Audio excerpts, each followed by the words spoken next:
So it's starting to look like, once again, that the information that I've been presenting has all been revealing, which we call revelation. Revelation is revealing, has really been revealing that the true indigenous people, not only in the British Isles, but also here in the territory that you call America, are actually the ancient Celts, aka the Gaelic people. And I got a book right here that's about to show you right now that they were actually here in the territory that you call America, and they called it Great Ireland. Pay attention.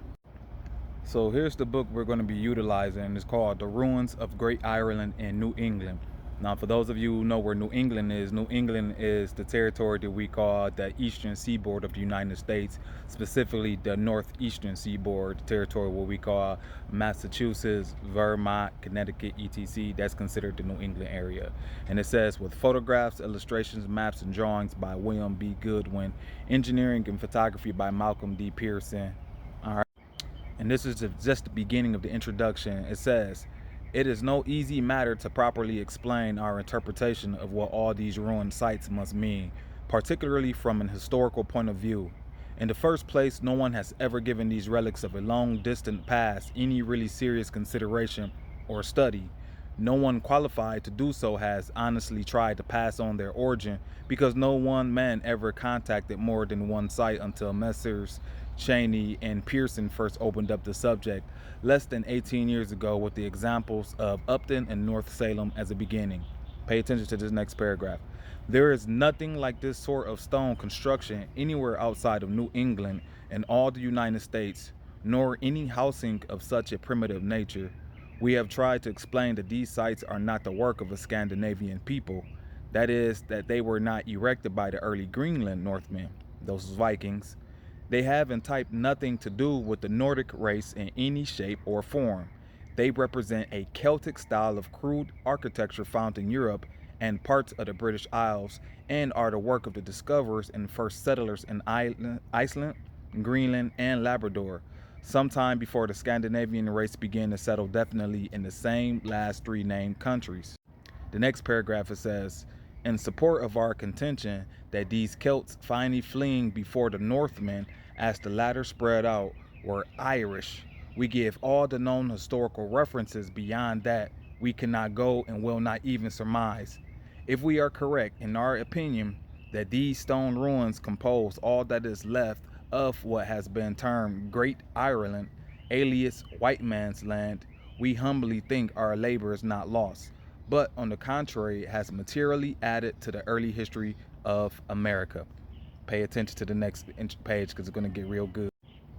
All right, so the next highlighted part we're going to start at says, we illustrate our meaning by a modern map of the territory involved, duly shaded to show Vinland, its capital, at Leif's houses, the stretch of no man's land finally back of that great Ireland. It must be understood that there is no mention nor reference whatever to any of these strange stone sites in our early colonial history of New England, nor on any of the earliest maps extant anywhere, including that of John Smith of Virginia, 1614, and one by William Wood, an Englishman arriving in Boston in 1629. You will not find outside of the elusive name of the towered city of Nuremberg any conclusive reference to such widespread stone sites on a map of North America. This is a matter of the highest importance. All references, historically speaking, to Great Ireland, alias White Man's Land, are found in the Greenland and Iceland sagas, or in the history of Iceland in the 13th century. Pause. So a lot of this information they're telling you is been hidden. So it's been shrouded in secrecy and mystery because they don't want you to know the information regarding who was the original people over here, going back to the time before so-called the Age of Discovery. And we already talked about who was actually behind to keeping up all of this, you know, these secrets and stuff. So we're not even going to talk about it in this video. Now pay attention to this last slide. And this one, since there's so much in here, I didn't even highlight it. I just decided to read it. So we're going to start on the second paragraph where it says on page 8, no heathen temple was ever erected on any of these sites by the Northmen. And when one settler dared to set up his homestead at Kirkby, he paid for his territory by a unnatural death.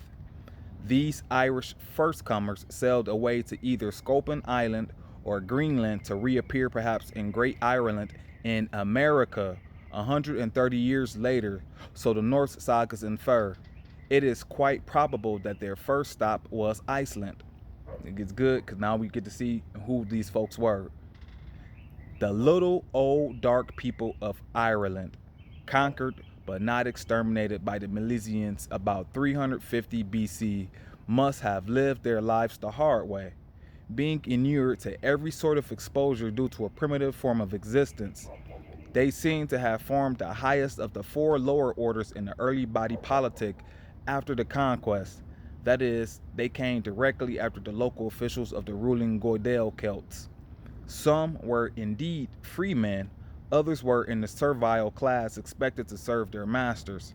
It would appear that this class, the Kellys, was composed of the largest number of the population as a whole in the entire country. One might term them the common people, those who did the hard work of a pastoral life in each community under the bailiffs, the chiefs, the nobles, and the petty kings of the five great divisions of the land itself. Don't that sound familiar? As long as paganism existed down to 266 AD, the upper classes held them in the hollow of their hands. That is, they were never owners of the land, but paying for the privileges by rent in kind, a strictly feudal system with all that such a system implies. From their ranks were chosen the guards and servitors of the petty kings, with certain privileges and the rights of attendance at meetings pro bono publico, as far as the ruling class was concerned. From this rank in Ireland came, we think, after 266 AD, the religious sect to be known as the Kellys or the Coldies. En re, the Celtic race. This is the last part. When the Celts from the Loire River in France arrived in Ireland, sometime about 350 BC, they found a race of inhabitants known as the Firbolgs, who were highly mental, dark in complexion, and comparatively small in general stature. It is said that a large proportion of the Irish race of today stem from these latter people. We are told that a literal translation of the Irish family name of Duggan means little dark man. And this causes us to wonder if names ending in gan or even an do not refer back in a like manner to the original Firbolgs. So what they're telling you, brothers and sisters, that the original Celts, the original indigenous ancient Celts, going all the way back before the time of Christ, were complexion-wise were melanated, and these melanated people were known as those who occupied the territory that we call America, underneath what they call Great Ireland. And Great Ireland name also used to be called what?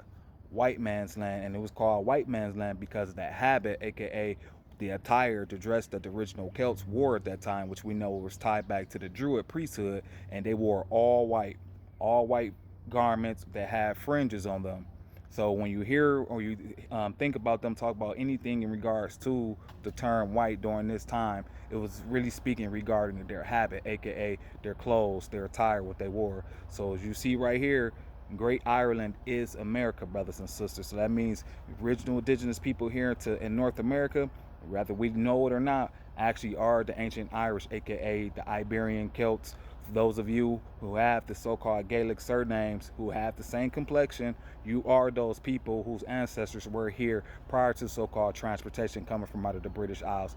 So I'm letting you know that they already knew that you were already here before so-called the age of discovery, and they knew that you had ties here after the age of discovery, and that's the reason why they sent you here, aka via transportation to the plantations in America first, aka those of you who are the descendants of the Gaelic folks who have ties here to America, going before, like I said, before the time of Columbus, as well the time before the Vikings incursions here in America at the year 1000 AD. So that being said, stay tuned for more information, because right now we're dealing with what we call the revival, aka the rebirth of the Gaelic people, who pretty much were lost and been, in this case, in this time and point in history, has been shrouded in mystery because no one came to tell them who they truly are until now. So with that being said, stay tuned.